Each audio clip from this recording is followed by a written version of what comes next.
Maybe if she could just soak up his warmth, maybe it was all just a dream. But as she lifted her head and saw the concern replacing the compassion in his eyes, she knew that it wasn't. And once again, panic clawed at her. "I'm sorry," he said. "Are you sure?" Exploded, really. "Lady, I felt the blast myself. Big boom, lots of heat. It wasn't an orgasm." She blushed. "Sorry. That was crass." "Yeah." She smiled at him. "But it was actually rather funny." Their eyes met and held for a long, tension-filled moment. Oh, God, let him kiss me and make the world disappear. A second ticked by. 2, 3. He didn't close the distance, small as it was, between them, but the way he looked at her face, gaze lingering on her lips, maybe he wanted to? "Kendall, you're crazy.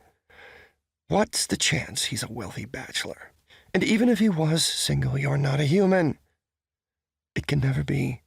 Never last. Why are you still sitting in his lap?" She sucked in a shuddering breath. Her mind a whirlwind of thoughts. Fear and frustration joined the mix. How was she supposed to outrun Carl's reach with no car, no way out? "I can't believe it," she said, her voice barely a whisper. She didn't want to believe it. The thought that she might actually have to go back to Florida, to her father, to Carl.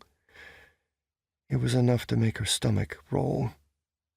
"When the storm clears up, we can go look for it. But I'm afraid it's extra crispy barbecue." She appreciated his attempt at humor, but that confirmation reduced her dreams to ashes, just like her car. Her lust bubble was seriously popped. Never before had she felt so close to coming unraveled.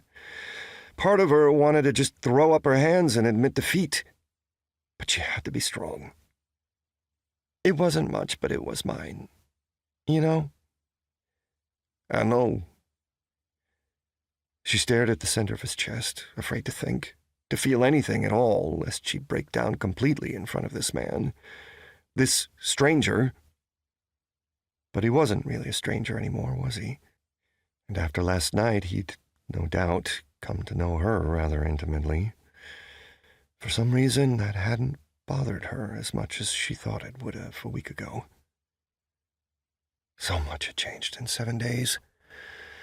No, they weren't exactly strangers anymore. She may not know where he came from or what his favorite color was, but she knew his face. His hands, his lips, his tenderness and deep voice. She knew he was kind, strong, a protector. He admitted when he was wrong, and he had a sense of humor. And he'd most likely saved her life.